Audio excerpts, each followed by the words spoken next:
Hello friends, welcome to ultra TP channel. நாம் இப்போ பார்க்க போகிற டாபிக் விவசாய இணைப்புகளுக்கு பார்த்திங்கன்னா, அதாவது விவசாயத்திற்கு பார்த்திங்கனாக்கா தனியாக ஸ்மார்ட் மீட்டர் பொறுத்து தான் சொல்லியிருக்காங்க. அதை பற்றின டீட்டெயில்ஸ் தான் நம்ம இந்த வீடியோவில் ஃபுல்லாக பார்க்க போகிறோம். நாம் வீடியோவை பார்க்குறதுக்கு முன்னாடி நீங்கள் இது வரைக்கும் நம்ம சேனலை சப்ஸ்கிரைப் பண்ணலைன்னா மறக்காமல் சப்ஸ்கிரைப் பண்ணிங்க. கூடவே பக்கத்தில் இருக்கக்கூடிய பெல் ஐக்கானை கிளிக் பண்ணி ஆல் அப்படின்ற ஆப்ஷனை செலக்ட் பண்ணிங்க. அப்போ தான் நம்ம சேனலில் போஸ்ட் பண்ணுற எல்லா வீடியோஸ்னுடைய நோட்டிஃபிகேஷன் உங்களுக்கு உடனே கிடைக்கும். வீடியோவை ஸ்கிப் பண்ணாமல் முழுசாக பாருங்கள். வாங்க நம்ம வீடியோவை பார்க்கலாம். அதாவது விவசாயத்திற்கு மின்சாரம் செல்லும் மின் வழித்தடங்களில் பழுது ஏற்படுவதை தடுக்க விவசாய பிரிவில் தினமும் பார்த்தீங்கன்னாக்கா எந்த நேரத்திலும் எவ்வளோ மின்சாரம் பயன்படுத்தப்படுகிறது என்பதை ஸ்மார்ட் மீட்டர் வாயிலாக அறிய மின்வாரியம் முடிவு செஞ்சுருக்கத்தான் சொல்லியிருக்காங்க. தமிழகத்தில் விவசாயத்துக்கு மின்வாரியம் இலவசமாக மின் விநியோகம் செஞ்சுட்டு வராங்க. தற்போது பார்த்தீங்கன்னா 23.55 லட்சம் விவசாய மின் இணைப்புகள் இருக்கிறதா சொல்லியிருக்காங்க. கிராமங்களில் வீடு, விவசாயம், கடை உட்பட அனைத்து பிரிவுகளுக்கும் ஒரே வழித்தடத்தில் மின் விநியோகம் செய்யப்படுகிறது. தினமும் விவசாயத்திற்கு 18 மணி நேரமும் மற்ற இணைப்புக்கு பார்த்தீங்கன்னா 24 மணி நேரம் மின் விநியோகம் செய்யப்படுறதா சொல்லியிருக்காங்க.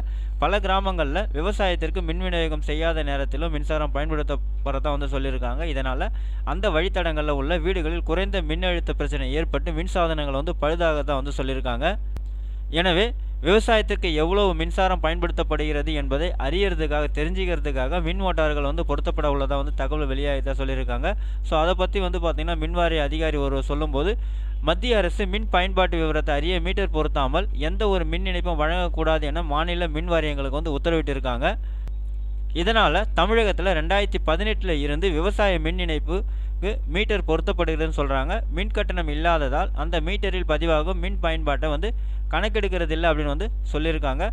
ஸ்மார்ட் மீட்டரில் எந்த நேரத்தில் எவ்வளோ மின்சாரம் பயன்படுத்தப்பட்டது என்பதை துல்லியமாக அறிய முடியணும்.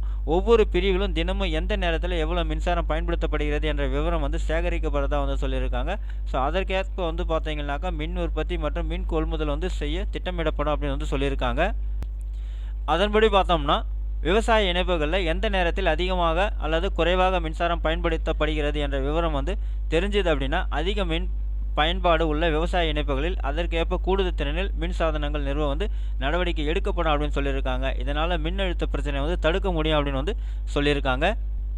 எனவே தான் பார்த்தீங்கன்னாக்கா விவசாய மின் இணைப்புகளில் ஸ்மார்ட் மீட்டர் பொருத்தப்பட உள்ளதை சொல்லியிருக்காங்க. தற்சமயம் அப்படின்னு பார்த்தீங்கன்னா சோதனை முயற்சியாக 1200 மின் இணைப்புகளில் ஸ்மார்ட் மீட்டர் பொருத்தி கண்காணிக்கப்பட உள்ளதாக சொல்லியிருக்காங்க.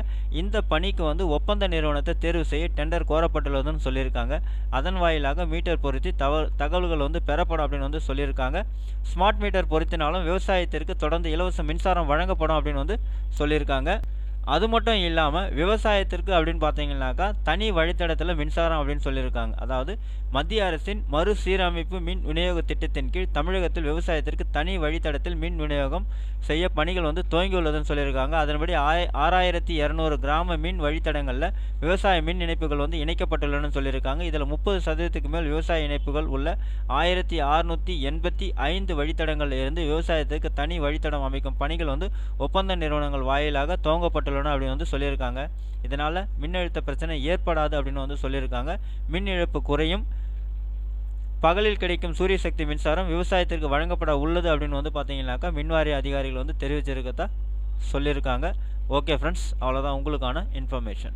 இந்த வீடியோ உங்களுக்கு பிடிச்சிருந்தா லைக் பண்ணுங்கள். அது மட்டும் இல்லை, இந்த வீடியோவை நிறைய பேருக்கு ஷேர் பண்ணுங்கள், கமெண்ட் பண்ணுங்கள்.